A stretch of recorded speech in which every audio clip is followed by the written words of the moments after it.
মহারাষ্ট্রের পর এবার কলকাতা। গুলাইনবাড়ি সিন্ড্রোমে মারা গেলেন এক ছাত্র কলকাতার এনআরএস হাসপাতালে। মাত্র 3 সপ্তাহে 111। মহারাষ্ট্রের পুনেতে হু হু করে বাড়ছে গুলাইনবাড়ি সিন্ড্রোমে আক্রান্তের সংখ্যা। 17 জন রোগী ক্রিটিক্যাল, রাখতে হচ্ছে ভেন্টিলেশনে। এখনো পর্যন্ত প্রাণহানি একজনের। এই আবহে খবর খোদ কলকাতায় গুলাইনবাড়ি সিন্ড্রোমে একজন ছাত্রের মৃত্যু কলকাতার এনআরএস হাসপাতালে।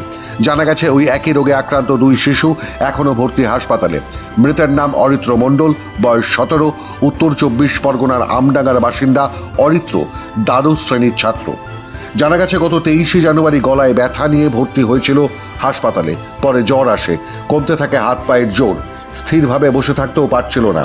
প্রথমে বারাসত হাসপাতালে নিয়ে যাওয়া হলে সেখান থেকে রেফার করা হয় এনআরএসে, কিন্তু চিকিৎসায় তেমন সাড়া দেয়নি। পরিবারের লোকজনের অভিযোগ, একটি বিশেষ ওষুধ বাইরে থেকে কিনে আনার কথা বলা হয়েছিল। দিনমজুর পরিবারের পক্ষে সেই ওষুধ কিনে দেওয়া সম্ভব হয়নি। তার ট্রিটমেন্ট কি আছে না ইনজেকশন, ইনজেকশনটা কখন কি করে হবে না, ইনজেকশনটা অ্যাভেলেবেল নেই, ওটা এর থেকে আসবে তার। সিসিইউতে স্থানান্তরিত করা হলেও শেষ রক্ষা করা যায়নি। ক্রমশ এই স্নায়ু রোগ নিয়ে বাড়ছে আতঙ্ক। চিকিৎসকদের মতে শরীরে স্নায়ুজনিত প্রতিরোধ ক্ষমতা নষ্ট হয়ে যাওয়ার ফলেই এই রোগ হয়। কি এই গুলাইনবাড়ি সিন্ড্রোম? গুলাইনবাড়ি সিন্ড্রোম নতুন কোনো অসুখ নয়। সেই 1916 সালে দুজন ফরাসি চিকিৎসক গুলেন এবং বাড়ি তারা এই রোগের অস্তিত্বের কথা প্রথম জানান দিলেন। আসলে এটি একটি অটো ইমিউন ডিজিজ। আগে কোনো সংক্রমণ হওয়ার ফলে শরীরে যে রোগ প্রতিরোধ করার ক্ষমতা তৈরি হয়, যাকে আমরা বলি অ্যান্টিবডি, সেই অ্যান্টিবডি পরবর্তী কোনো সংক্রমণ, সেটা ভাইরাস হতে পারে, ব্যাকটেরিয়া হতে পারে, তার প্রবেশ করার পরে ওই অ্যান্টিবডি তখন বিদ্রোহ ঘোষণা করে। তাতে মূলত আমাদের স্নায়ুতন্ত্র, বিশেষ করে আমাদের নার্ভের অ্যাকশনের যে কাভারিং, যাকে আমরা নিউরো শীত বলি, সেই শীত তার ক্ষতিগ্রস্ত হয়।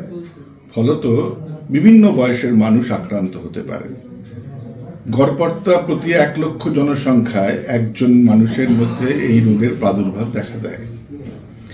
এখন এই মুহূর্তে আমাদের দেশে বিভিন্ন প্রান্তে মূলত ওয়াটার কন্টামিনেশনের জন্য যে সংক্রমণ গ্যাস্ট্রোইন্টেস্টাইনাল সিস্টেম বা খাদ্যনালীতে হচ্ছে, তার ফলশ্রুতিতেই গুলাইনবাড়ি সিন্ড্রোমের কিছু ঘটনার সামনে আসছে।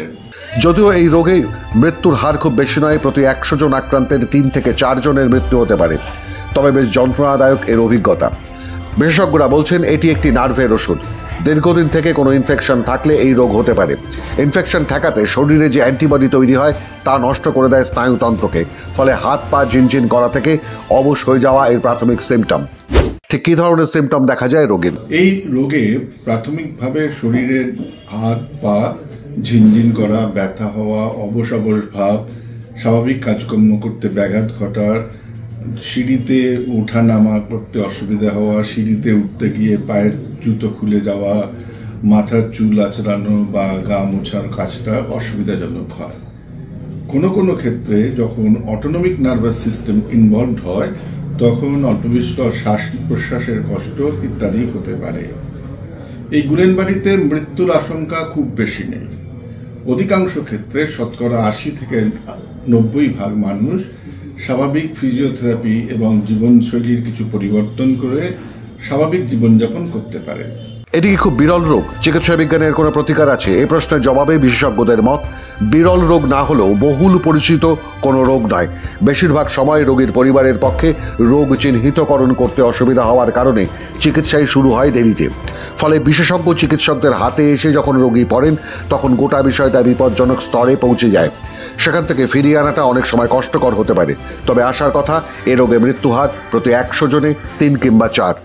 কতটা বিপজ্জনক? প্রাণহানির সম্ভাবনা কতটা? মৃত্যুর হার, কেস ফেটালিটি রেট গুলাইনবাড়ি সিন্ড্রোমে 3 থেকে 5% মাত্র।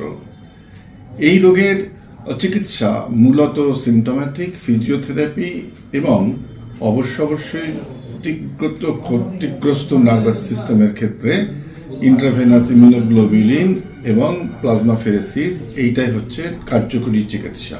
তবে বিশেষজ্ঞ চিকিৎসকের দাবি, আতঙ্কগ্রস্ত হওয়ার এখনই কোনো কারণ নেই। দীর্ঘদিন কোনো ইনফেকশন শরীরে থাকলে নিয়ম করে চিকিৎসকের পরামর্শ নিয়ে পুরোপুরি সংক্রমণ মুক্ত করা গেলে এই রোগে সম্ভাবনা কমে যায়।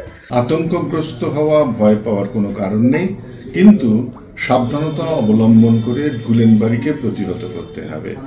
রাস্তাঘাটের কাটা ফলমূল যেমন খাবো না, তেমনি যেখানকার সেখানকার জল দূষিত হওয়ার সম্ভাবনা আছে তা পান থেকে বিরত থাকতে হবে। সবচেয়ে ভালো হয় যদি আমরা বাড়িতে জল ফুটিয়ে নিজেরা নিশ্চিন্ত মনে সে জল পান করতে পারি। সব ধরনের সতর্কতা যা ইনফেকশন কন্ট্রোল করতে পারে বা প্রতিহত করতে পারে, জনবহুল এলাকাতে এড়িয়ে যাওয়া, মাস্কের ব্যবহার, হেলথ হাইজিন, বিশেষ করে কাপ এটিকেট এবং হ্যান্ড হাইজিন, এই দুটি সম্পর্কে আমাদের সতর্ক থাকতে হবে। এগুলো করলে কিন্তু সেকেন্ড টাইম যে সংক্রমণ, যার মাধ্যমে গুলেনবাড়ি সিনড্রোমের প্রাদুর্ভাব ঘটতে পারে, সেটা হবে না। সচেতনতাই কিন্তু গুলেনবাড়ি নিয়ন্ত্রণের মূল চাবিকাঠি। দীর্ঘদিনের শ্বাসযন্ত্রের সংক্রমণ বা গ্যাস্ট্রো ইন্টেস্টাইনাল সংক্রমণকে পুষে রাখার প্রবণতা আমাদের রয়েছে। সেখান থেকে অটো ইমিউন ডিসঅর্ডার শুরু হতে পারে। তৈরি হওয়া অ্যান্টিবডি স্নায়ুকে আক্রান্ত করতে পারে, ফলে হাত পা ঝিনঝিন করা পরে অবশ হয়ে যেতে পারে। জানা গেছে যে 2 শিশু কলকাতার হাসপাতালে ভর্তি, তাদের একজনের বাড়ি দক্ষিণ 24 পরগনার জয়নগর, অন্যজন উত্তর 24 পরগনার বাগুইহাটির বাসিন্দা। মাধ্যম ব্যুরো রিপোর্ট।